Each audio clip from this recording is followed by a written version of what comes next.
Hello dear aspirants, welcome to the north east PSC current affairs discussion में आप सबका स्वागत है। मार्च का सर हम लोग करंट अफेयर्स डिस्कस कर रहे थे, उसी को आज कंटिन्यू करेंगे। एक बार आप लोग कंफर्मेशन दे दीजिए, ऑडियो वीडियो क्लियर है आप लोगों तक? हाँ जी सर।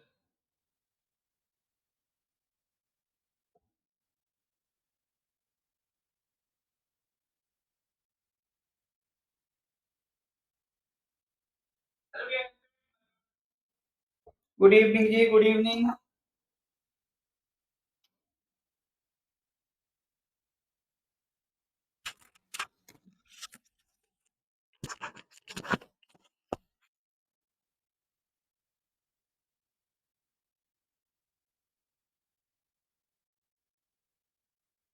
क्लियर है जी? All right sir. तो मार्च के क्वेश्चंस कर रहे थे, मार्च का। ठीक है, वीडियो में दिख रहा है? वीडियो नहीं दिख रहा है?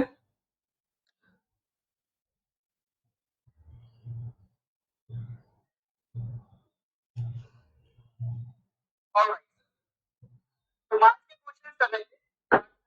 अभी भी ऑडियो क्लियर नहीं है आप लोगों तक? अच्छा, साउंड का थोड़ा सा इशू रहेगा एक्चुअली। जो हमारा सोसाइटी है, वह उस सोसाइटी में एक जगह पर आज एक बर्थडे फंक्शन चल रहा है।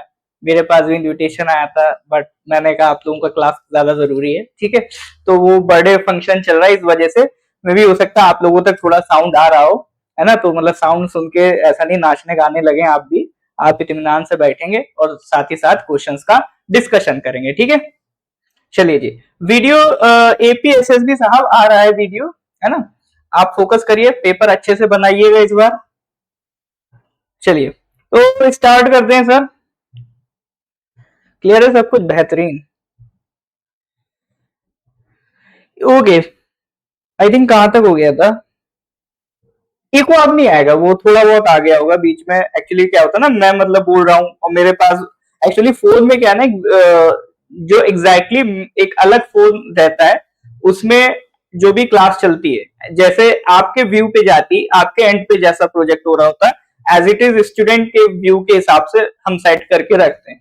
तो उसमें कमेंट्स भी हमारे डिस्प्ले होते रहते हैं, है ना? और जैसे कभी कभी मान लो हम इधर देख रहे हैं, तो वो आपका कमेंट्स देख रहे हैं, साथ ही साथ वीडियो भी उसमें चल रही है, जिससे हमें आइडिया रहता है कि हाँ, वीडियो में क्या आप देख पा रहे हो, कितना अच्छे से देख पा रहे हो। ठीक है, तो वो कभी कभी वो फोन का साउंड ऑन रहता है, चेक करने के लिए साउंड कैसा आ रहा है।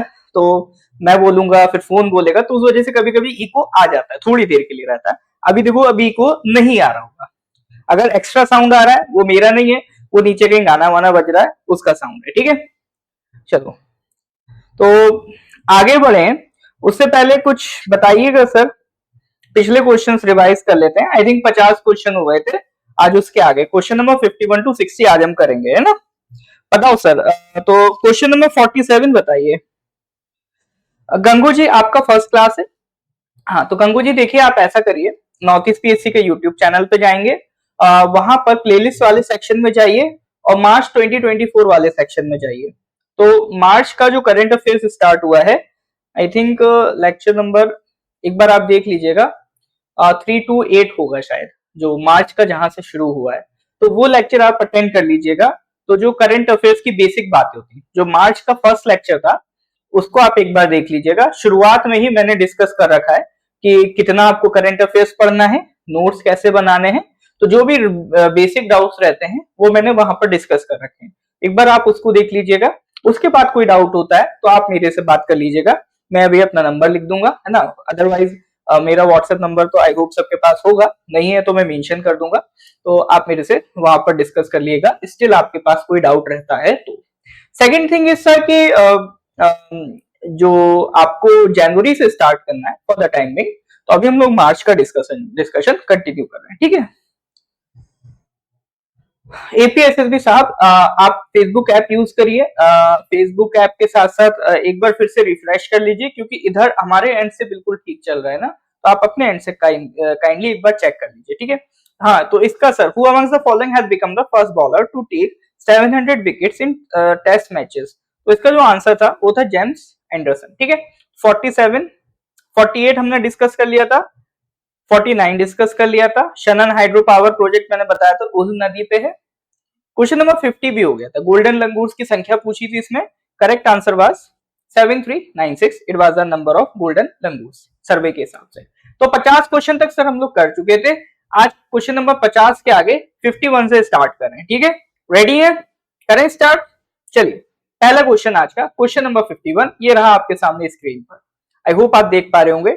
Who amongst the following has won the 2024 French Open Men's Doubles title? ठीक है, ये स्पोर्ट्स का क्वेश्चन है। स्पोर्ट्स के क्वेश्चन और always important for your examination. तो क्वेश्चन नंबर 51, चार ऑप्शन दिए हैं। फ्रेंच ओपन, ये बैडमिंटन का है। फ्रेंच ओपन मेंस डबल, ये टाइटल किसने जीता है? ठीक है, चार ऑप्शन दिए हैं। एक में आपका लीजी हुई और यांगपो स्वान है, दूसरे में सात्विक साईराज चिराग शेट्टी हैं, तीसरे में आरोन शिया और सु वोई के हैं। मतलब एक डबल्स हैं चाइना के, एक है इंडिया के, एक है मलेशिया के, एक है साउथ कोरिया के। तो चार ऑप्शन है, आपको सर बताना करेक्ट आंसर कौन सा है। स्पोर्ट्स का क्वेश्चन है। ये क्वेश्चन अगर आएगा तो एज इट इज उठ के आ जाएगा। मैं पहले भी कई बार बोल चुका हूँ, स्पोर्ट्स के जितने भी आपके क्वेश्चन होते हैं वो डायरेक्ट उठ के आते हैं। उसमें बहुत ज्यादा डिटेल नहीं होती है, बहुत ज्यादा डीप जाके नहीं पूछता है। पूछेगा तो इसी तरह का एज इट इज आपका क्वेश्चन उठ के पूछ लेता है ना। तो इसको करेक्ट आंसर बताइए। Correct answer is question number 51 का सात्विक साईराज, रंकी रेड्डी एंड चिराग शेट्टी। ठीक है, चिराग शेट्टी और सात्विक साईराज इन दोनों ने बैडमिंटन में फ्रेंच ओपन डबल जीता है। अच्छा, इसके साथ साथ एक चीज ये भी ध्यान रखिएगा कि प्लेयर्स के नाम किस गेम से एसोसिएटेड हो रहे हैं। वैसे तो अपने आप लोग जो हो स्पोर्ट्स में बहुत अच्छे हो, है ना, स्पोर्ट्स में आप बढ़िया आंसर देते हो, बढ़िया जानकारी रखते हो, दैट इज अप्रिशिएबल। लेकिन फिर भी अगर कोई ऐसा है जिसको स्पोर्ट्स की नॉलेज कम है या स्पोर्ट्स में अगर किसी को प्रॉब्लम होती है तो वो ये नाम तो याद रख ही रखे, साथ ही साथ ये भी ध्यान दे कि कौन सा प्लेयर किस स्पोर्ट से रिलेटेड है। क्योंकि ये भी एक कैटेगरी ऑफ क्वेश्चंस होती है जिसमें आपको वो प्लेयर का नाम दे देगा और वो पूछ लेगा ये प्लेयर किस स्पोर्ट से एसोसिएटेड है। हालांकि पिछले कुछ एग्जाम्स में इस तरह के क्वेश्चंस कम देखे गए हैं, बट हाँ इस तरह के क्वेश्चंस बनते हैं और ये एक कैटेगरी होती है। तो इस तरह के क्वेश्चंस के लिए भी रेडी रहिए। आपको या तो प्लेयर का नाम दे देगा और पूछेगा किस स्पोर्ट से रिलेटेड है, या स्पोर्ट्स का नाम दे देगा और पूछ लेगा इन चार प्लेयर में से कौन सा प्लेयर इस स्पोर्ट से एसोसिएटेड है। ठीक है, किसी भी तरह से एक क्वेश्चन इसमें बन सकता है। तो ये फ्रेंच डबल ओपन का टाइटल सात्विक साईराज और चिराग शेट्टी ने जीता है। किस स्पोर्ट से रिलेटेड है? They are related with badminton. अब देखो मैं इसी चीज पे बार बार क्यों ध्यान दे रहा हूं सर। छोटा सा फैक्ट था, क्वेश्चन था, आंसर था, मेरे को आगे बढ़ जाना चाहिए। लेकिन ये जो फैक्चुअल क्वेश्चन होते हैं मैं इस पे थोड़ा सा इसलिए टाइम देता हूं ताकि आप उस चीज को उतना रिटेन कर पाओ। जिस चीज को आप जितना टाइम दोगे उतना ही ज्यादा देर तक आप उसको रिटेन कर सकते हो। ठीक है ना, उतना ही ज्यादा आपके लिए वो चीज हो जाती है करना आसान। अदरवाइज अगर हम सीधे पढ़ा के निकल जाए तो एक दिन में मैं 100 के 100 क्वेश्चन करा सकता हूँ, लेकिन उससे कोई मतलब नहीं निकलेगा। 10 करो लेकिन मजबूती से करो, वो ज्यादा बेहतर अप्रोच मैं इसके लिए समझता हूँ। ठीक है सर, तो इसको ध्यान रखिएगा। क्वेश्चन नंबर 51 आगे बढ़े। आगे बढ़ते sir next question, question number 52। ये भी सर आपका स्पोर्ट्स से रिलेटेड क्वेश्चन है। विच of the following teams has won the 2023-2024 Santosh trophy football? चार ऑप्शन है, सर्विसेज, रेलवेज, गोवा, कर्नाटका। संतोष ट्रॉफी किसने जीती? फुटबॉल में संतोष ट्रॉफी निम्न में से किसने जीती है? निम्नलिखित जो ऑप्शन है, सर्विसेज, रेलवेज, गोवा, कर्नाटका, बताइए सर।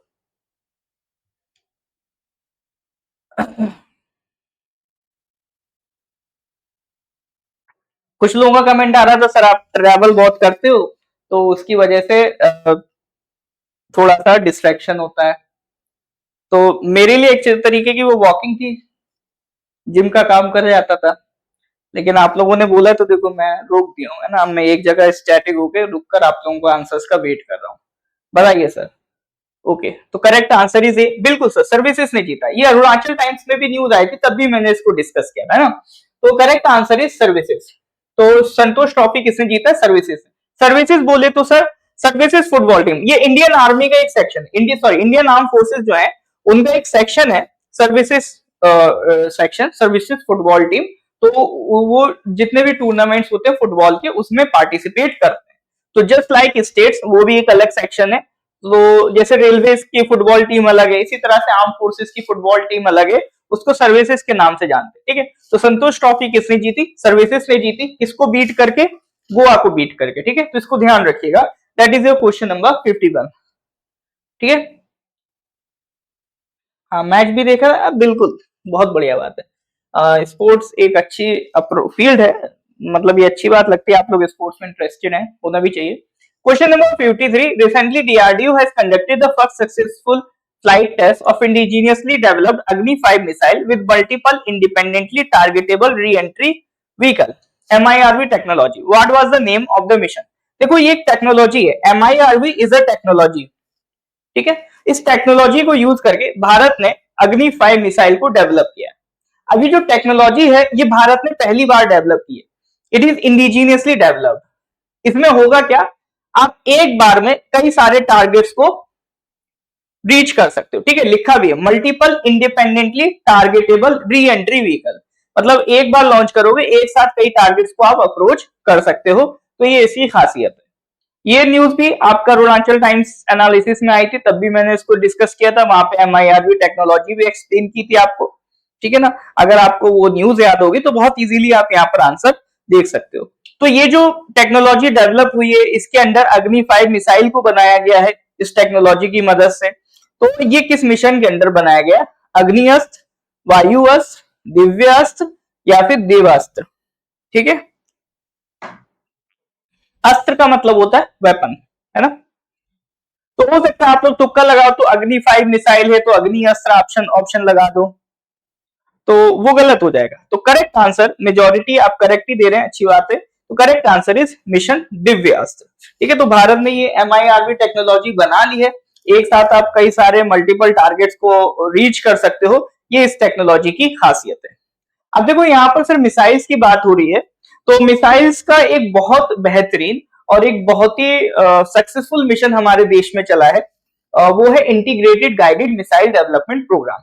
तो उसके जो लीड थे, उसके लिए जो रेस्पॉन्सिबल थे, वो थे डॉक्टर APJ अब्दुल कलाम। ये प्रोग्राम बनाया गया था for the purpose of missile technology, यानी ताकि भारत सेल्फ रिलायंट हो जाए in the field of missile technology. हम अपनी खुद की मिसाइल डेवलप कर पाए बिना किसी बाहर के पर्सन की मदद के, ठीक है। तो इसके लिए ये मिशन बनाया गया था और APJ अब्दुल कलाम के ऊपर इसकी रिस्पॉन्सिबिलिटी थी और उन्होंने इसको सक्सेसफुल भी करके दिखाया।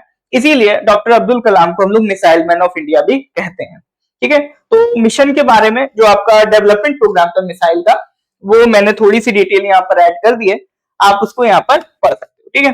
तो ये आपका जो मिसाइल डेवलपमेंट प्रोग्राम है, ये कब स्टार्ट हुआ था?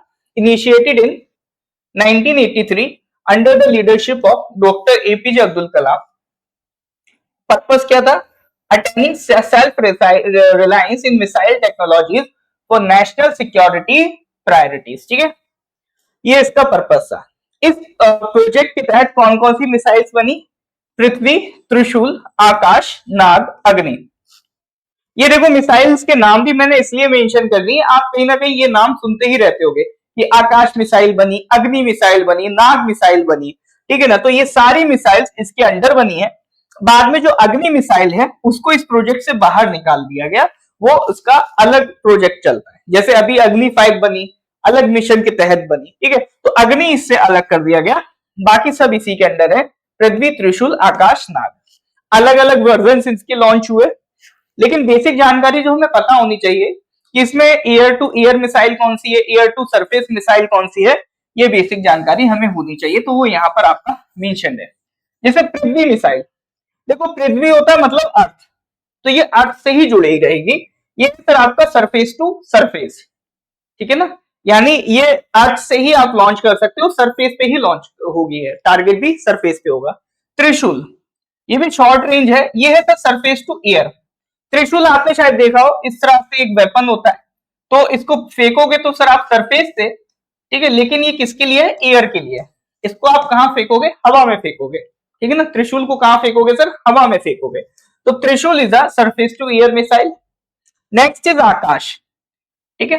आकाश, देखो आकाश और त्रिशूल दोनों ही सरफेस टू एयर मिसाइल है, लेकिन त्रिशूल की रेंज कम है, ये शॉर्ट रेंज है, और जो आकाश है वो आपकी मीडियम रेंज है, ठीक है।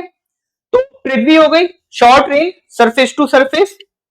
त्रिशूल हो गई short range surface to air, और आकाश हो गई medium range surface to air. यानी त्रिशूल और आकाश दोनों ही सरफेस टू एयर मिसाइल हैं, but Trishul is short range and Akash is medium range. Next Nag missile, ठीक है, it is a anti tank missile. ये टैंक को टारगेट करने के लिए बनाई गई है, it is a anti tank missile. फिर बाद में अग्नि मिसाइल भी डेवलप हुई, अग्नि मिसाइल तो अभी से सेपरेट हो गई है। तो अभी मेन आपको जो ध्यान रखनी है, पृथ्वी, त्रिशूल, आकाश और नाग मिसाइल। तो पृथ्वी सरफेस टू सरफेस, ठीक है ना, सरफेस टू सरफेस में सर आपका ये क्या होगी, short range. Trishul short range surface to air. आपका अगला क्या था, Akash medium range surface to air. Nag anti tank missile. तो ये आपकी मिसाइल्स डेवलप हुई थी under the integrated guidance missile development programme. मेरा पर्पज ये था कि ये सारी मिसाइल लिख के यहां पर आपको बेसिक बता सकूं कि सर अग्नि मिसाइल किस कौन सी है, या आपकी त्रिशूल मिसाइल कौन सी है, ये आकाश मिसाइल बेसिकली क्या है, ये नाग मिसाइल बेसिकली क्या है, जो जनरली आप नेम कहीं ना कहीं सुनते रहते होंगे, ठीक है। तो अभी आप ये बताओ, ये याद हो पा रहे हैं कि नहीं हो पा रहे हैं? मैंने कोशिश तो यही की कि अभी क्लास में बेसिक आपको ये मिसाइल्स के नाम याद हो जाए और ये किसको टारगेट करती हैं ये याद हो जाए। हाँ जी सर, याद हो रहा है कि नहीं हो रहा है, समझ में आ रहा है कि नहीं आ रहा है? तो ये एक बेसिक पर्पस था मेरा इनको ऐड करने का। इसीलिए सर मैं करंट अफेयर्स क्लास में बहुत स्मूथली स्लोली स्लोली एक एक क्वेश्चंस को डिस्कस करता हूं, क्योंकि पर्पस सिर्फ इतना नहीं है कि करंट अफेयर्स आया, क्वेश्चन डिस्कस हो गया, खत्म। उसके पीछे की जो बैकग्राउंड हिस्ट्री है, जो उससे पीछे से रिलेटेड उसके कॉन्टेक्स्ट में कोई ऐसी फैक्चुअल न्यूज जो आपके एग्जाम में काम आ सकती है, जो आपसे एग्जाम में पूछी जा सकती है, वो भी मैं साथ ही साथ कवर करते हुए चलता हूँ। इसीलिए थोड़ा सा मुझे टाइम ज्यादा लग जाता है करंट अफेयर्स में, बनाने में भी टाइम लग जाता है, डिस्कस करने में भी टाइम लग जाता है। बट हाँ, इससे बेस्ट मेरे ख्याल से स्ट्रेटेजी नहीं हो सकती जीके जो इतना वास्ट है उसे टारगेट करने के लिए। बात समझ में आ रही कि नहीं आ रही सर? क्लियर है तो गिव मी थम्स अप, ठीक है। कोई डाउट होने से पूछिए, क्लियर है गिव मी थम्स अप, और जिनको क्लियर है, ठीक है, वो थम्स अप देके आगे बढ़े और अगले क्वेश्चन को टारगेट करें। जिनको कोई डाउट है वो पूछ सकता है ना। क्वेश्चन नंबर 54 पे आ जाइए। क्वेश्चन नंबर 54 क्या कह रहा है, recently the ministry of home affair has notified the citizenship amendment rules 2024, ठीक है। अभी जो सिटीजनशिप अमेंडमेंट एक्ट 2019 पास हुआ था, उसको इंप्लीमेंट कराने के लिए कुछ सिटीजनशिप 2024 रूल्स लाए गए हैं, ठीक है। उसमें कुछ चेंजेस किए गए हैं, तो ये चेंजेस का पूछ रहा है। Under this residence requirement for naturalisation of Hindu, Sikh, Buddhist, Jain, Parsi और Christian migrants from Pakistan, Afghanistan और Bangladesh have been reduced to how many years. देखो, जिनको नहीं समझ में आ रहा क्वेश्चन, मैं एक बैकग्राउंड दे देता हूं। वैसे तो अगर आपने थोड़ा बहुत पॉलिटी पढ़ी होगी, सिटीजनशिप पढ़ी होगी, तो आप क्वेश्चन समझ पा रहे होगे। बट अगर आप बिल्कुल न्यू हो, अभी कुछ नहीं पढ़ा है या भूल गए हो, तो एक बार देख लो। कहने की बात ये कि सर जैसे हमारे कॉन्स्टिट्यूशन का जो पार्ट 2 है, ठीक है, पार्ट 2 किससे डील करता है, सिटीजनशिप से। आर्टिकल 5 से 11, जिसमें आर्टिकल 11 बोलता है कि सिटीजनशिप से रिलेटेड जो कानून है, सिटीजनशिप से रिलेटेड जो लॉज हैं, वो पार्लियामेंट बना सकता है। तो नतीजतन पार्लियामेंट ने सिटीजनशिप एक्ट 1955 बनाया, सिटीजनशिप से रिलेटेड कानून, ठीक है। अब जो कानून बना है सर, उसमें पार्लियामेंट ने क्या करा, कुछ तरीके मेंशन कर दिए टू ग्रांट सिटीजनशिप, ठीक है। सिटीजनशिप देने के कुछ तरीके मेंशन कर दिए पार्लियामेंट ने। एक बार आई थिंक जगह कम पड़ रही है, मैं इस पे ब्लैक में मुझे ज्यादा मजा आता है व्हाइट यूज करने में, पुरानी वाली फील दे देता सर, जैसे पुराने क्लासरूम के ब्लैक बोर्ड होते थे वैसे। हाँ, तो अंडर सिटीजनशिप एक्ट 1955 हमारे पास 5 तरीके हैं टू एक्वायर सिटीजनशिप। मैं बिल्कुल बैकग्राउंड से स्टोरी समझा रहा हूं, ठीक है। तो जिसको नहीं पता उसको पता चल जाएगा, और जिसको पता है उसका रिवीजन हो जाएगा। 5 तरीके टू एक्वायर सिटीजनशिप, तो उनको याद रखने का मैंने टेक्निक बताया है, ब्रांड, ठीक है। अब बहुत डिटेल में तो नहीं जाऊंगा सर मैं। B for by birth, by registration, by acquisition of territory, by naturalisation, इसकी हमें बात करनी है, बाय नेचुरलाइजेशन, और ये बाय डिसेंट। बाय बर्थ मतलब आपका जन्म जिनका भारत में होता है उनको इस तरीके से मिल जाती है। बाय रजिस्ट्रेशन, मान लो आपने किसी फॉरेनर से शादी करी, उस फॉरेनर को कैसे सिटीजनशिप मिलेगी? By registration. By acquisition of territory, कल हम मान लो किसी कंट्री पे अटैक कर दें या एक्वायर कर लें तो उसके सिटीजनशिप ऑटोमेटिक, उसके सिटीजन, उसके रहने वाले ऑटोमेटिकली हमारे सिटीजन हो जाएंगे। डिसेंट मतलब आपके पेरेंट्स इंडियंस हैं तो आप भी इंडियन हो। तो ये अलग अलग तरीके हैं, जिसमें एक तरीका होता है बाय नेचुरलाइजेशन। बाकी सारे तरीकों में अगर आप देखोगे तो आपका कोई ना कोई रिलेशनशिप होना चाहिए। जिस भी पर्सन को सिटीजनशिप एक्वायर करनी है उसका एक इंडियन सिटीजन के साथ कुछ रिलेशन होना चाहिए, तभी वो एक्वायर कर सकता है, या इंडिया से रिलेशन होना चाहिए। लेकिन नेचुरलाइजेशन एक ऐसा तरीका है, आप भारत से किसी भी तरह से जुड़े नहीं हो तब भी इस तरीके से आपको भारत सरकार सिटीजनशिप प्रोवाइड कर सकती है। यानी कहने के लिए ये भारत सरकार का एक ऐसा ऑप्शन है जिसको यूज करके सरकार जिसको चाहे सिटीजनशिप दे सकती है। जैसे कई सारे जो तिब्बत से रेफ्यूजीज आए थे भारत में, तो उनको जो सिटीजनशिप दी गई वो भी बाय नेचुरलाइजेशन दी गई। तो अभी क्या है, बाय नेचुरलाइजेशन का एक रूल था 11+1, ठीक है, 11+1 ईयर्स, यानी ऐसा मान के चलो मिनिमम 11 साल आपको भारत में रहना पड़ेगा, तब जाके आप बाय नेचुरलाइजेशन यूज करके भारत की सिटीजनशिप ले सकते हो। अभी मैं इसको बता दूंगा इसका मतलब क्या है, ठीक है। अभी रिसेंट में जो सिटीजनशिप अमेंडमेंट एक्ट 1955 आया था, ठीक है, सॉरी, जो सिटीजनशिप एक्ट 1955 आया था उसमें कुछ अमेंडमेंट किया गया। पहले तो आप इतना समझो, हाँ, बाय एक्विजिशन और बाय इनकॉर्पोरेशन दोनों ही वर्ड यूज कर सकते हो, ठीक है। तो ये एक बेसिक तरीका है सिटीजनशिप एक्वायर करने का, ये तो बेसिक सिटीजनशिप के। अब मुद्दा क्या है सर? मुद्दा सर ये है, अभी सिटीजनशिप अमेंडमेंट एक्ट 2019 आया था, उसमें यह कहा गया कि देखो भाई, जो माइग्रेंट्स, जो रेफ्यूजीज हमारे देश में पाकिस्तान, अफगानिस्तान या बांग्लादेश से आए, ठीक है ना, जो इन कंट्रीज में माइनॉरिटीज से, जिन्होंने वहां रिलीजियस परसिक्यूशन झेला, ठीक है, पाकिस्तान, अफगानिस्तान और बांग्लादेश में कौन कौन से रिलीजन के स्पेसिफिकली मेंशन है, अगर वो हिंदू हैं, अगर वो सिख हैं, अगर वो बुद्धिस्ट हैं, अगर वो जैन है या पारसी हैं या क्रिश्चियन है, अगर इस रिलीजन से वो बिलोंग करते हैं और इस रिलीजन से बिलोंग करने पर वो इस कंट्री से परसिक्यूट होकर इंडिया में आए हैं, तो भारत सरकार उनको सिटीजनशिप प्रोवाइड करेगी, ठीक है। कट ऑफ डेट रखी थी 2014 की, 2014 से पहले पहले जो आए होंगे उनको भारत सरकार सिटीजनशिप प्रोवाइड करेगी।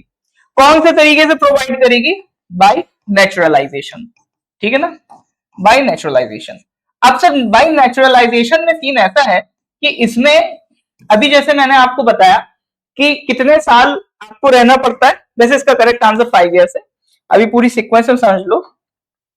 बाय नेचुरलाइजेशन के तहत आपको कितने साल भारत का नागरिक बन के रहना पड़ता है, मतलब भारत में आपका मिनिमम कितना स्टे होना चाहिए, तब आपको नेचुरलाइजेशन के तहत सिटीजनशिप मिलेगी। मान लो इस डेट, कोई एक स्पेसिफिक डेट है, आपने उसको अप्लाई किया, ठीक है, तो ये तभी मिलेगी जब उस डेट से एक साल पहले आप कंटिन्यूस भारत में रहे हो। जिस डेट को आप अप्लाई करो उससे एक साल पहले तक आप कंटिन्यूस भारत में रहे हो, 12 मंथ्स आप कंटिन्यूस रहे हो, किसी भी देश नहीं गए हो, प्लस साथ ही साथ उससे पिछले 14 ईयर्स में, उससे पिछले 14 ईयर्स में आप कम मिनिमम 11 ईयर्स इंडिया में स्टे करें, ठीक है, बात समझ में आ रही? जिस दिन आपने अप्लाई किया उससे पिछले एक साल तक लगातार भारत में रहे हो, और उसके एक साल इस डेट से एक साल पहले से पिछले 14 ईयर्स तक उसमें मिनिमम आप 11 ईयर्स भारत में रहे हो, तो इसको कहते हैं 11+1 ईयर रूल, यानी पिछला एक साल लगातार और उससे पहले कम से कम 11 साल आप भारत में स्टे रहे हो। 14 ईयर्स में से कम 11 साल का ओवरऑल स्टे आपका भारत में होना चाहिए। ये कंडीशन सेटिस्फाई होने पर ये रिक्वायरमेंट थी कि आपको नेचुरलाइजेशन के थ्रू सिटीजनशिप दी जाए। तो ये तो सर कानून था जो सिटीजनशिप एक्ट में था, लेकिन अभी जो सिटीजनशिप अमेंडमेंट एक्ट 2019 के थ्रू जिनको रिलीजियस परसिक्यूशन के बिहाफ पर सिटीजनशिप दी जा रही है, उनके लिए अलग रूल्स बनाए गए हैं। तो उनके लिए जो रूल्स बनाए गए हैं उनके लिए ये जो टेन्योर है जो जनरली 11 ईयर्स था वो कितना कर दिया गया, ये आपका क्वेश्चन है। तो सवाल ये है कि ये 11 ईयर से घटा के उनके लिए कर दिया गया है 5 ईयर्स, कि जैसे पहले मिनिमम उनके लिए 11 ईयर्स का स्टे होना जरूरी था, अब वो कर दिया गया है कि उनके लिए मिनिमम 5 ईयर्स वो स्टे करें भारत में। ठीक है, तो ये आपका एक चेंज किया गया है, जो एक जनरल आपका क्राइटेरिया है उसमें जो अभी नए रूल्स बनाए गए हैं for the religiously persecuted refugees जो भारत में आए हैं, उनके लिए वो 11 से घटा के कितना किया गया है, 5 ईयर्स किया गया है। That was the question. बात समझ में आ रही है कि नहीं आ रही सर? देखो मैंने बहुत सारी बिल्कुल बेसिक से चीजें बताई हैं। सबसे पहले आपको सिटीजनशिप समझाया है ना, उस क्या कितने तरीके हैं वो बताए, फिर मैंने आपको बताया कि पहले क्या रूल था और अभी क्या रूल आया। ठीक है, आई होप ये सारी बेसिक्स आपको समझ में आ रहे होंगे। फिर भी कोई डाउट है तो पूछ लो, बाकी अगर फिर भी बिल्कुल लग रहा हो उलट पुलट हो रहा है तो एक बार इसका रिकॉर्डिंग आप देख लेना, अदरवाइज एक बार सिटीजनशिप आप पढ़ लेना, सिटीजनशिप पढ़ लोगे और बेटर तरीके से इसको आप समझ जाओगे। ठीक है, कोई डाउट है तो बताइए। क्लियर है तो sir give me thumbs up, यहाँ तक कोई डाउट होने से पूछ लीजिए, अगर समझ में आ रहा है गिव मी थम्स अप। हाँ जी सर, ठीक है। तो ये एक क्वेश्चन बना, मैंने सोचा एक बार जब बात हो रही है तो बिल्कुल बेसिक से बात कर ली जाए ताकि आपका रिवीजन भी आपका हो जाए। ठीक है, चलिए आगे बढ़े।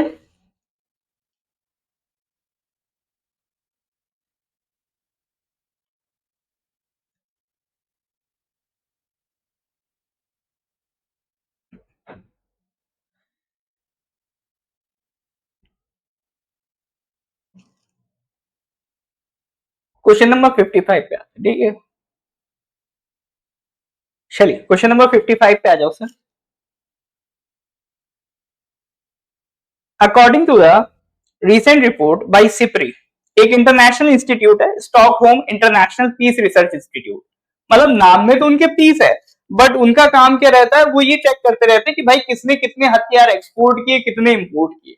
ठीक है ना, तो ये पूरा एक रैंकिंग निकालते रहते हैं कि भाई इस साल इस देश ने इतना एक्सपोर्ट किया, इस देश ने इतना इंपोर्ट किया वेपन्स को, तो ये वो हाईलाइट करते रहते हैं। मतलब पर्पस उनका वही है कि वो दुनिया को दिखाते हैं कि देखो कौन सा कंट्री कितना वेपन्स एक्वायर कर रही है, तो वो वेपन्स को मानते हैं पीस के खिलाफ है, तो इसीलिए उन्होंने अपना नाम रखा है Stockholm international peace research institute. तो वो वेपन्स को एक तरीके से ट्रैक करते हैं, तो हर साल ये रिपोर्ट निकालते हैं और हर साल ये करंट अफेयर्स में क्वेश्चन आता है। तो 2019 से 2023 इस रेंज में which of the following countries was the world's largest arms importer during this period. 19 से 23 में दुनिया का सबसे बड़ा आर्म इंपोर्टर कौन सा देश था? भारत था, सऊदी अरेबिया था, कतर था या यूक्रेन था? चार ऑप्शन दिए गए। ठीक है, हाँ। तो जनरली तो देखो हमें मालूम है कि वेपन्स की भले हम यूज कम करते हैं, भारत ऐसा देश है वेपन्स का इतना यूज नहीं पड़ता है, बट एक डेटरेंस क्रिएट करने के लिए हम अपने आप को बिल्कुल मेंटेन करके चलते हैं कि कभी भी जरूरत पड़ी तो लड़ जाएंगे। ठीक है, तो इसलिए हमारा आर्म्स इंपोर्ट जनरली ज्यादा दिखता है, क्योंकि देखो भारत एक हॉस्टाइल एनवायरनमेंट में रहता है ना। हमारा ईस्टर्न साइड देख लो या ऊपर देख लो, तो मामला ज्यादा ठीक चल नहीं रहा है। चाइना से भी हॉस्टिलिटी हमारी बनी रहती है, पाकिस्तान से भी हॉस्टिलिटी बनी रहती है, तो अगर दोनों देश कभी एक साथ आ गए तो दिक्कत हो जाएगी। तो इसीलिए वेपन्स पे हमारा अच्छा टारगेट रहता है कि वेपन्स की कमी ना हो।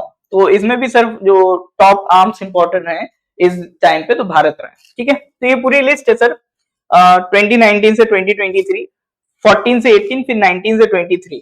ठीक है, 14 से 18, 19 से 23। तो नंबर 1 पे इंपोर्ट में है भारत, दूसरे पे सऊदी अरेबिया। ठीक है, फिर ये पूरी लिस्ट है। पाकिस्तान भी देखो 5वें नंबर पे है इंपोर्ट करने में, है ना। और सप्लायर्स में अगर बात करो, देखो सबसे ज्यादा इंपोर्ट इंडिया कर रहा है, और सप्लायर्स मेन कौन है? नंबर 1 पे अगर सप्लायर्स की बात करें तो आप देख सकते हो रशिया है। ठीक है, भारत के लिए नंबर 1 सप्लायर कौन है? रशिया है, सेकंड पे फ्रांस है, थर्ड यूएसए। ये भी आप कंफ्यूज कर सकते हो, क्योंकि अगर नंबर 1 सप्लायर आपको पूछेगा तो या तो आप रशिया लिखोगे या यूएसए लिखोगे। ठीक है ना, तो रशिया तो है लेकिन सेकंड पे कंफ्यूज हो सकता है कि फ्रांस से ज्यादा सप्लाई, यूएसए से ज्यादा वेपन सप्लाई आर्म्स की कहां से आ रही है हमारे पास, फ्रांस से आ रही है, ठीक है। तो इसको ध्यान रखना। पाकिस्तान का भी देख लो, पाकिस्तान का तो सर चाइना ही होगा, फिर स्वीडन है, फिर तुर्की है ना।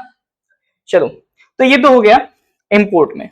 तो टॉप 10 कंट्रीज में 9.8% इंपोर्ट अपना है, मतलब जितना भी इंपोर्ट हो रहा है पूरी दुनिया में आर्म्स का, उसमें 9.8% शेयर हमारा। एक्सपोर्ट में कौन आ गया सर?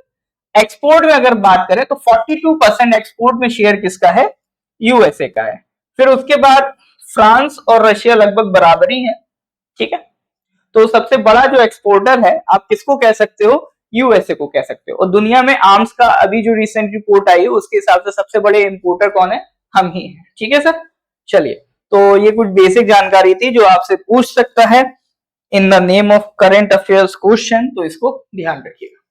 आगे बढ़ते हैं सर अगले क्वेश्चन की तरफ। Question number 56। Recently, PM Narendra Modi has inaugurated the first oil mill under the National Mission for Edible Oils, oil palm, in which of the following states? Question number 56 का answer बताइए। ये तो sir मतलब खाता खोल देने वाला सवाल है, ये तो आपका मतलब आसान पढ़ना चाहिए, ये तो आपको पता ही है सर। क्वेश्चन नंबर 56 क्या होगा करेक्ट आंसर? कोई है जिसका अभी तक खाता नहीं खुला हो? आधे क्वेश्चन हो गए आज के, अभी भी खाता नहीं खुला हो तो बताइए जरा। हाँ चलो बिल्कुल।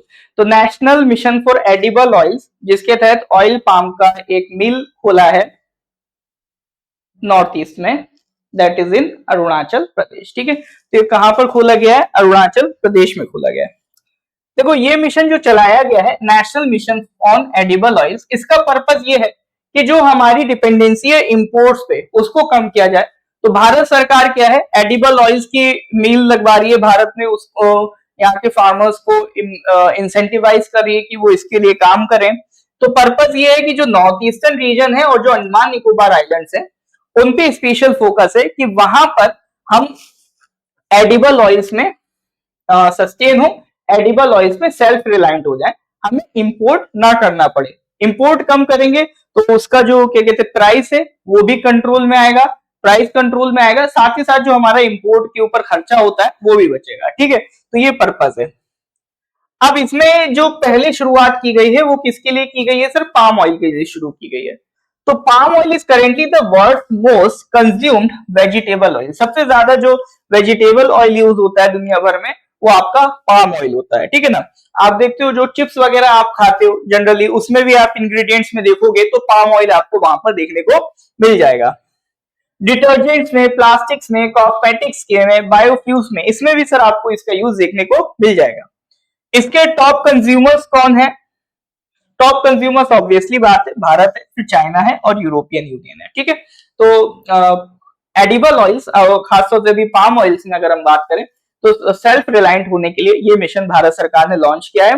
पर्पस ये है कि सर इसकी जो मील वगैरह है, इसकी जो इंडस्ट्रीज हैं वो नॉर्थ ईस्टर्न स्टेट्स में लगाई जाए और अंडमान एंड निकोबार में लगाई जाए, ठीक है सर।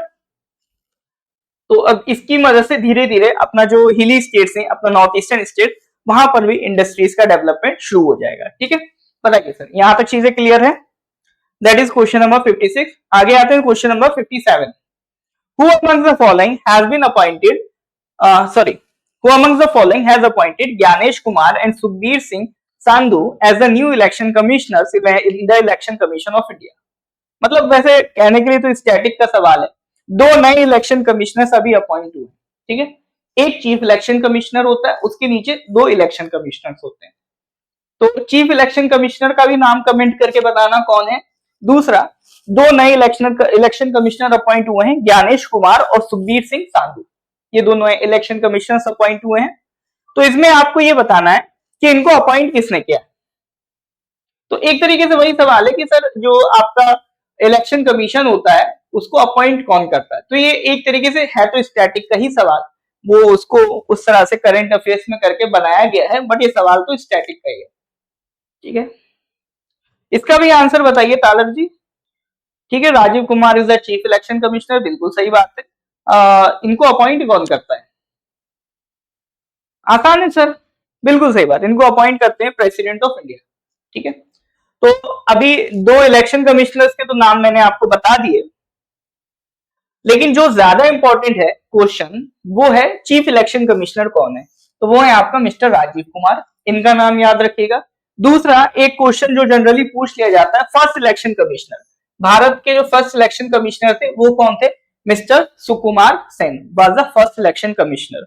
ये क्वेश्चन आपका सब इंस्पेक्टर का जो एग्जामिनेशन हुआ था, आई थिंक प्रीलिम्स वाला जो स्क्रीनिंग वाला एग्जामिनेशन हुआ था, तो उसमें ये क्वेश्चन आया था, who was the first election commissioner, तो नाम ध्यान रखिएगा सुकुमार सेन।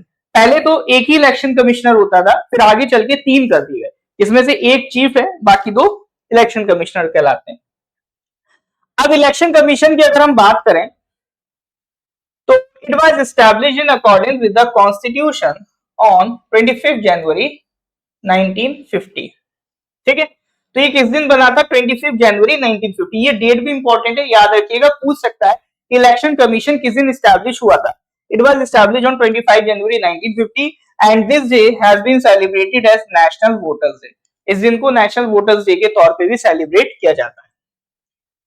सेक्रेटेरिएट पूछेगा तो बता ही दोगे सर दिल्ली में ही होगा। अब ये किस किस का इलेक्शन कराता है, लोकसभा का, राज्यसभा का, स्टेट असेंबली का, ये इलेक्शंस, और साथ ही साथ प्रेसिडेंट और वाइस प्रेसिडेंट, इतने बॉडीज के इलेक्शन इसकी जिम्मेदारी होते हैं। बाकी जो लोकल इलेक्शंस होते हैं पंचायत म्यूनिसिपैलिटीज के लिए, उसके लिए स्टेट इलेक्शन कमीशन होता है। ठीक है, वो ये नहीं कराता है। जो पंचायत म्यूनिसिपैलिटीज हैं उनके इलेक्टोरल रोल भी अलग बनते हैं, उनका जो वोटिंग के लिए जो जो एलिजिबल हैं, तो उनका जो इलेक्टोरल रोल है वो भी अलग अलग बनता है। स्टेट इलेक्शन कमीशन अलग बनाता है, और जो आपका नेशनल वाला इलेक्शन कमीशन ऑफ इंडिया है वो उसका अलग बनाता है। अब एक क्वेश्चन पूछ सकता है कि सर जो इलेक्शन कमीशन ऑफ इंडिया है इसके बारे में कहां लिखा है कॉन्स्टिट्यूशन में, तो ध्यान रखना इट इज पार्ट 15। ठीक है, पार्ट 15 रोमन में ऐसे लिखते हैं, पार्ट 15। आर्टिकल पूछे कहां से कहां तक है सर, तो इसमें आर्टिकल ध्यान रखना 324 से 329। ठीक है, आर्टिकल 324 से 329। स्टेट इलेक्शन कमीशन अगर पूछे तो वो है सर आर्टिकल 243 के। स्टेट इलेक्शन कमीशन आपका किसमें लिखा है, स्टेट इलेक्शन कमीशन आपका लिखा है आर्टिकल 243 के में, और इलेक्शन कमीशन ऑफ इंडिया लिखा है पार्ट 5 जो है आपका आर्टिकल 324 से 329। कुछ बेसिक जानकारी है रिगार्डिंग इलेक्शन कमीशन जो आपसे एग्जामिनेशन में जनरली पूछता रहता है, इसको ध्यान रखिएगा। बात समझ में आ रही है सर? हाँ जी, यहाँ तक किसी को कोई डाउट है? आज थोड़े से क्वेश्चन फैक्चुअल हो रहे हैं, मतलब आज इसीलिए थोड़ा सा टाइम लग रहा है ना, तो ऐसा चलता रहता है सर, किसी दिन हो सकता है जल्दी खत्म हो जाए, किसी दिन हो सकता है टाइम लगे। ठीक है, तो उसको उतना टेंशन मत लेना। क्लियर है कि नहीं है सर? क्लियर है तो गिव मी थम्स अप। हाँ जी, कोई डाउट होने से पूछिए।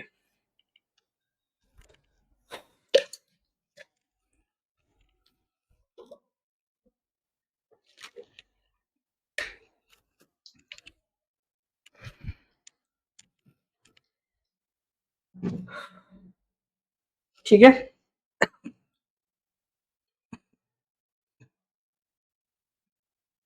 ऑलराइट, फिर moving to the next question, question number 58। ये भी थोड़ा सा लंबा क्वेश्चन पड़ेगा। अभी देखो, साइमल्टेनियस कमीशन के लिए हाई लेवल कमेटी बनाई गई थी, उसने अपनी रिपोर्ट सबमिट की थी अभी मार्च में। ये चीज जब अरुणाचल टाइम्स एनालिसिस में मार्च का डिस्कस कर रहा था, उसमें भी ये न्यूज आई थी, तब मैंने इसके बारे में डिस्कस किया था। अभी दोबारा यहाँ पर आ रही है, इसको दोबारा फिर कर लेते हैं। तो अभी उन्होंने जो अपनी रिपोर्ट है वो अभी जो हमारे करंट प्रेसिडेंट हैं द्रौपदी मुर्मू जी, उनको सबमिट की है। तो सवाल यह है, इस साइमल्टेनियस इलेक्शन के लिए जो कमेटी बनाई गई थी इसके चेयरपर्सन कौन थे, इसको चेयर किसने किया था? श्री रामनाथ कोविंद जी, अमित शाह, एनके सिंह, सुभाष कश्यप। 4 नाम है, करेक्ट आंसर आपको बताना है। वैसे बहुत फेमस कमेटी रही थी, न्यूज में भी काफी रही थी, तो एज आई सपोज इसका आंसर आप लोग बता दोगे, इतना टफ नहीं है। ठीक है, और ये क्वेश्चन इंपॉर्टेंट भी आ सकता है, आएगा तो डायरेक्ट इस तरह का क्वेश्चन आपसे पूछा जा सकता है। ठीक है, ये क्वेश्चन मैं इसलिए भी ले आऊं ताकि आपको एक बार बता दूं सर क्या क्या इनकी रिकमेंडेशंस आई हैं, किस तरह से करेंगे। एक था क्या, शायद लहर जी, इसमें शायद तो ना लगाइए, बिल्कुल ये था आंसर। ठीक है, तो करेक्ट आंसर है रामनाथ कोविंद, हमारे फॉर्मर प्रेसिडेंट रामनाथ कोविंद जी इसके क्या थे, चेयरपर्सन थे ये इस कमेटी के लिए ऑन साइमल्टेनियस इलेक्शंस। ये कमेटी इसलिए बनाई गई थी टू सी द फिजिबिलिटी कि क्या साइमल्टेनियस इलेक्शंस कराए जा सकते हैं, और सेकंड चीज, कराए जा सकते हैं तो किस तरह से कराए जा सकते हैं।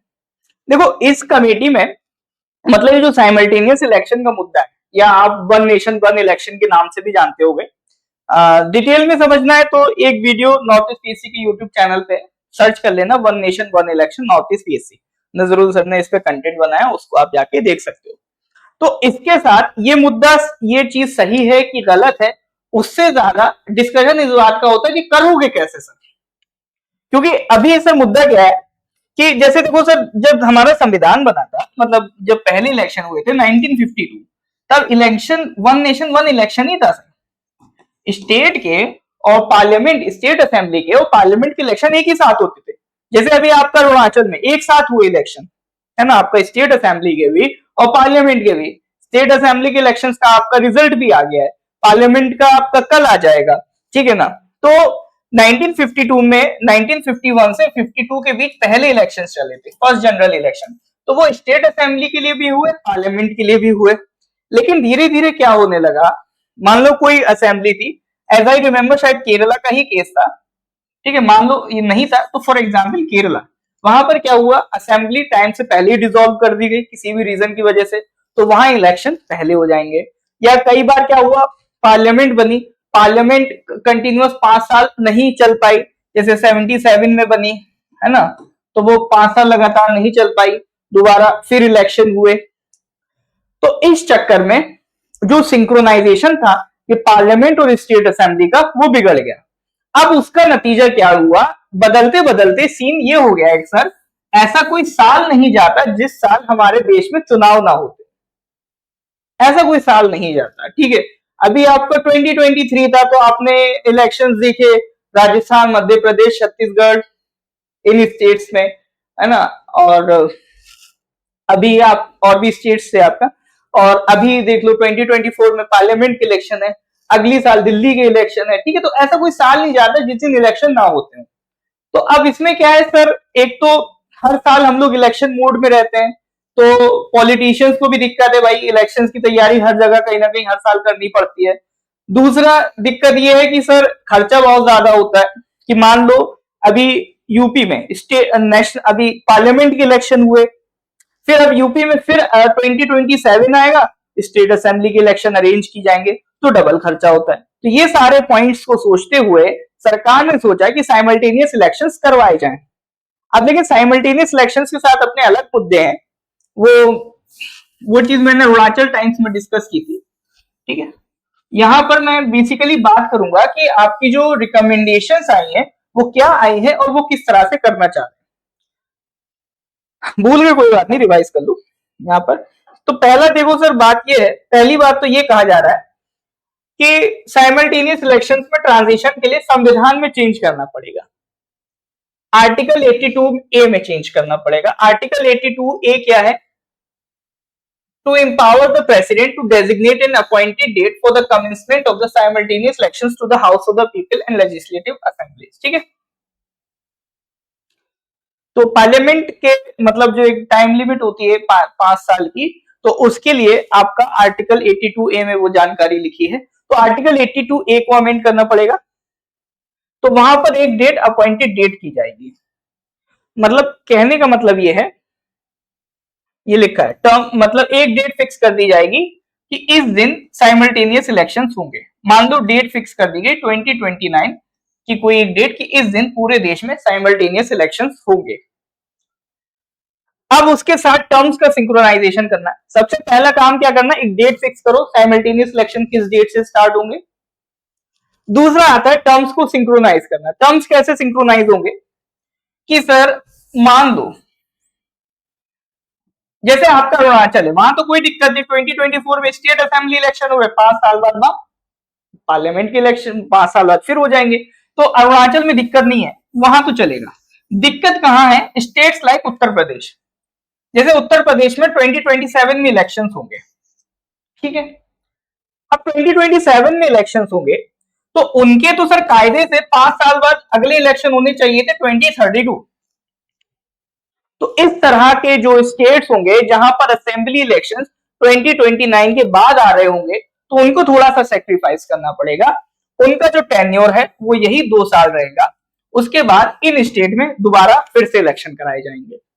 2029 में फिर से दोबारा से इलेक्शन होंगे, तो वो आपका पार्लियामेंट के भी इलेक्शन होंगे और वो आपका स्टेट असेंबली के भी इलेक्शन होंगे। उम्मीद है सर आप बात समझ पा रहे होंगे। तो जिनके डेट्स कम पड़ रही होंगी, 5 साल पूरे नहीं पड़ रहे होंगे, उनको सेक्रीफाइस करना पड़ेगा। दिल्ली ले लो, 2025 में हो रहे हैं, ठीक है ना, उसके 2030 में होने चाहिए थे, लेकिन 1 साल पहले हो जाएंगे 2029। तो इससे क्या है सर, जो सिस्टम बिगड़ गया था ना वो दोबारा से वापस एक हो जाएगा। एक डेट फिक्स हो गई, स्टेट के हो, स्टेट असेंबली के हो या पार्लियामेंट के हो, उसी दिन होंगे। और सिर्फ स्टेट असेंबली पार्लियामेंट नहीं, साथ ही साथ जो लोकल बॉडी के इलेक्शन है उनको भी सिंक्रोनाइज किया जाएगा। जो म्यूनिसिपैलिटीज और पंचायत के इलेक्शन है वो भी इसी के साथ सिंक्रोनाइज किए जाएंगे with the introduction of article 324A। ठीक है, और इन्होंने क्या बोला है सर, और इन्होंने बोला है कि अब सिंक्रोनाइजेशन करना पड़ेगा, क्योंकि देखो पंचायत की इलेक्शन कौन करता है, स्टेट इलेक्शन कमीशन, और बाकी जो स्टेट असेंबली और पार्लियामेंट के इलेक्शन कौन कराता है, इलेक्शन कमीशन ऑफ इंडिया।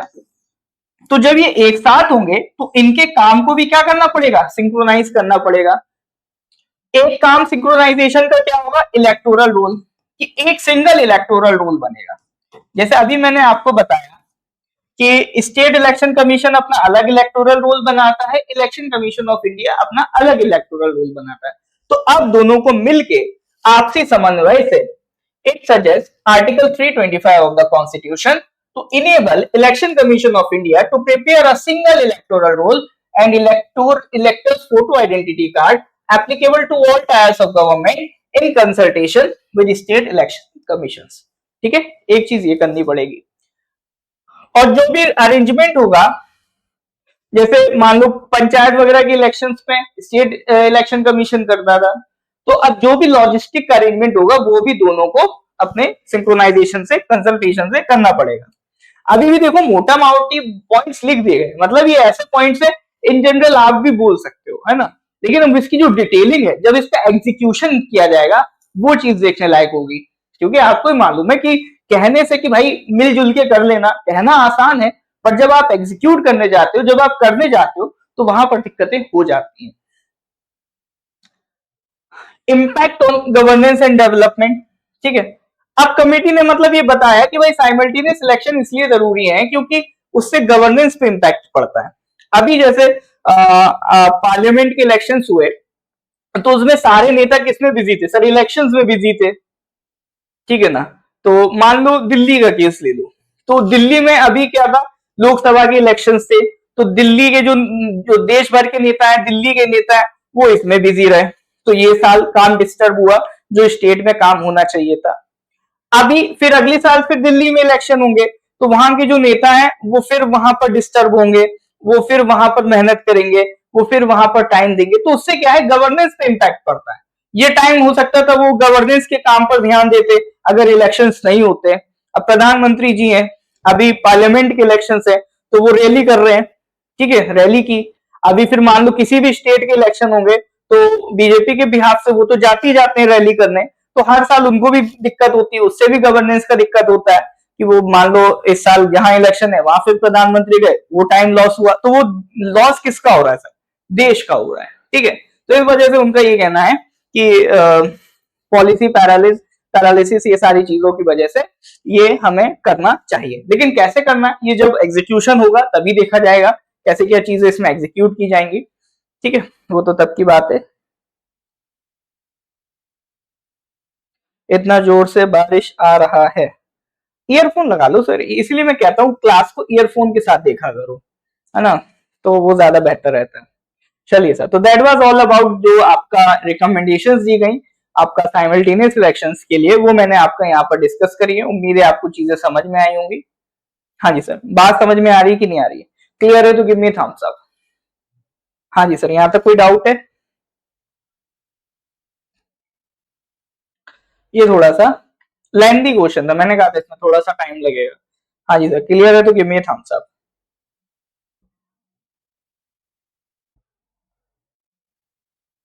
चलिए ठीक है, फिर आगे बढ़ते हैं सर,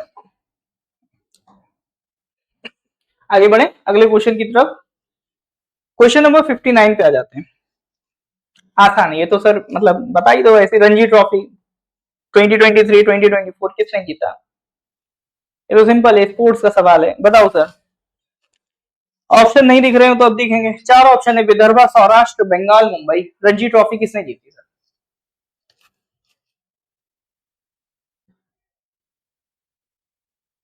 तो बता ही देता हूँ, करेक्ट आंसर है मुंबई, मुंबई ने जीती है। ठीक है, सिंपल सा क्वेश्चन था। लास्ट क्वेश्चन देख लो sir. ISRO has announced the project of development of new generation launch vehicle. What is the name of the project? अभी देखो जैसे इसरो ने, हाँ, अभी इसरो ने जैसे आपका मैंने एक बार बताया था, ASLV बनाया, PSLV बनाया, अभी तक का जो सबसे heavy GSLV launch vehicle. Launch vehicle का पर्पज क्या है? जो सैटेलाइट्स लॉन्च की जाती है स्पेस में, तो उनको सैटेलाइट्स को पहुंचाने के लिए जो रिस्पॉन्सिबल होता है वो कौन होता है? Launch vehicle. मतलब स्पेस में कुछ भी भेजना है, कल हम एस्ट्रोनॉट्स भी भेज रहे हैं, है ना, ये अभी जैसे हमने चंद्रयान पे मिशन भेजा, तो ये सब किसके थ्रू भेजे जाते हैं? किसी ना किसी लॉन्च व्हीकल के थ्रू भेजे जाते हैं। डिपेंडिंग ऑन द पर्पज अलग अलग लॉन्च व्हीकल्स यूज किए जाते हैं। जो सबसे हैवी है अभी तक का, दैट इज GSLV, तो जियो सिंक्रोनस लॉन्च व्हीकल्स। ठीक है, तो अब जो जियो सिंक्रोनस लॉन्च व्हीकल है, ये अभी हमारा लेटेस्ट है, जिससे हम आपका क्या कहते हैं स्पेस में सैटेलाइट वगैरह भेजते हैं। तो अब इसके अलावा एक नया तरीके का लॉन्च व्हीकल बन रहा है, जिसको नाम दिया गया है NGLV, new generation launch vehicle. तो सवाल यह है कि इसरो इस व्हीकल को किस मिशन के अंडर डेवलप कर रहा है? ठीक है, सवाल समझ में आ गया? तो जवाब भी देख लेते हैं। तो correct answer is project Surya. तो अंडर प्रोजेक्ट सूर्या NGLV को डेवलप किया जा रहा है। ठीक है, देखो इसका पर्पज है NGLV को डेवलप करना और भारत का अपना खुद का स्पेस स्टेशन डेवलप करना, ताकि हम हिंदुस्तानियों को चांद पे भेज सकें। अभी तो हम स्पेस में भेज रहे हैं, उसके बाद हमारा प्लान है चांद पर भी अपने भारत के लोग भारत की टेक्नोलॉजी से पहुंचे। अब इसमें रिक्वायरमेंट क्या है? एक नया launch pad, third launch pad आएगा श्रीहरिकोटा पे, उसके लिए। ठीक है सर, 2047 का हमारा विजन है कि सर बाय 2035 भारत का अपना खुद का स्पेस स्टेशन हो, और 2047 तक आते आते भारत चांद पर जाने के काबिल हो जाए, ये हमारा टारगेट है। ठीक है, अब NGLV है क्या सर? ये भी एक 3 स्टेज लॉन्च व्हीकल है। GSLV भी 3 स्टेज लॉन्च व्हीकल है। इसमें मतलब फर्स्ट स्टेज में सॉलिड फ्यूल यूज होता है, सेकंड स्टेज में लिक्विड फ्यूल होता है, और थर्ड स्टेज में क्रायोजेनिक फ्यूल यूज होता है। क्रायोजेनिक फ्यूल लिक्विड नाइट्रोजन को कहते हैं, बहुत ही निगेटिव टेम्परेचर पे वो होता है। ठीक है, अब इसमें क्या है, ये जो 3 स्टेज का लॉन्च व्हीकल है, इसमें जो फ्यूल होगा वो ग्रीन फ्यूल होगा। ठीक है ना, वो ग्रीन फ्यूल होगा, मीथेन लिक्विड ऑक्सीजन होगा या कैरोसिन लिक्विड ऑक्सीजन होगा। इसकी जो कैपेसिटी होगी आपका अभी तक की जो लॉन्च व्हीकल्स है उनसे भी काफी ज्यादा होगी, और ये रीयूजेबल होगा। ये जो लॉन्च व्हीकल बनाया जा रहा है ये रीयूजेबल है। अभी क्या है, कोई लॉन्च व्हीकल बनाया गया, उसे स्पेस में भेज दिया गया, उसके पार्ट वापस नहीं आते हैं ना, वहीं कहीं खत्म हो जाते हैं, या उसके पार्ट्स रीयूज नहीं हो पाते हैं। अब जो बनाया जाएगा वो रीयूजेबल होगा, मतलब एक बार वो स्पेस में लॉन्च हो जाएगा और उसके कुछ ऐसे पार्ट्स होंगे जो वापस हमारे पास आ जाएंगे, तो वापस आने के बाद हम उसको दोबारा फिर से रीयूज कर पाएंगे। ठीक है, तो इससे हमारा जो लॉन्च का खर्चा है उसको भी हम कम कर पाएंगे, तो it will be cost competitive rocket. ठीक है, तो that is all about NGLV and project Surya. बात समझ में आ रही है कि नहीं आ रही सर? आई होप चीजें क्लियर है। क्लियर है तो गिव मी थम्स अप। ठीक है, तो ये आज के क्वेश्चन से, आज थोड़ा सा ज्यादा ही कंटेंट हो गया, मतलब ज्यादा इन द सेंस थोड़ा सा आज फैक्चुअल के अलावा थ्योरेटिकल चीजें भी ज्यादा थी, तो दैट्स वाई इसमें कंपैरेटिवली ज्यादा टाइम लग गया, बट नो इश्यूज। मेन चीज ये है कि आप तक इंफॉर्मेशन पहुंचनी चाहिए। तो अपार्ट फ्रॉम सर जो भी करंट अफेयर्स है, उसके अलावा साथ ही साथ जो भी बेसिक नॉलेज है, बेसिक ऐसे मिसलिनियस टॉपिक्स हैं जो आपकी ये जीके के नाम पे पूछ लिए जाते हैं, जो कहीं ना कहीं स्टैटिक में मिस आउट हो जाते हैं, तो उनको कवर करने का मेन पर्पज रहता है मेरा ये करंट अफेयर्स। ठीक है ना? तो इसीलिए मैं इसको बहुत सीरियसली लेता हूँ। 3 साल हो गए हैं, बट कंटिन्यूअसली मैं इसको पढ़ाता जा रहा हूँ और इसी पैटर्न पे पढ़ाता जा रहा हूँ। धीरे धीरे मैंने भी सीखा, आपको भी सिखाया, मैं भी इवॉल्व हुआ साथ ही साथ आपके। ठीक है ना? चलिए, तो अगर लेक्चर अच्छा लगा हो तो सर इसको लाइक कर दीजिएगा, शेयर कर दीजिएगा। इसका वीडियो यूट्यूब पे भी अपलोड हो जाएगा एंड साथ ही साथ सर इसका जो डिस्क्रिप्शन है वहां से आपको पीडीएफ लिंक मिल जाएगा, वहां से आप पीडीएफ को डाउनलोड कर सकते हैं। स्टिल कोई प्रॉब्लम है सर आप मुझे व्हाट्सएप कर दीजिएगा, पीडीएफ नहीं मिले तो। यूट्यूब में भी ये वीडियो आ जाएगा, तो वहां पर भी आपको डिस्क्रिप्शन में इसका पीडीएफ का लिंक मिल जाएगा। स्टिल कोई प्रॉब्लम है तो मुझे व्हाट्सएप कर दीजिएगा 9990784642। ठीक है? अगर पीडीएफ नहीं मिल रहा है या किसी तरह का कोई प्रॉब्लम आ रहा है समझने में, तो इस पर आप व्हाट्सएप कर सकते हो। ठीक है? चलिए, फिर मिलते हैं सर अगली क्लास में। Till then, goodbye, have a nice day.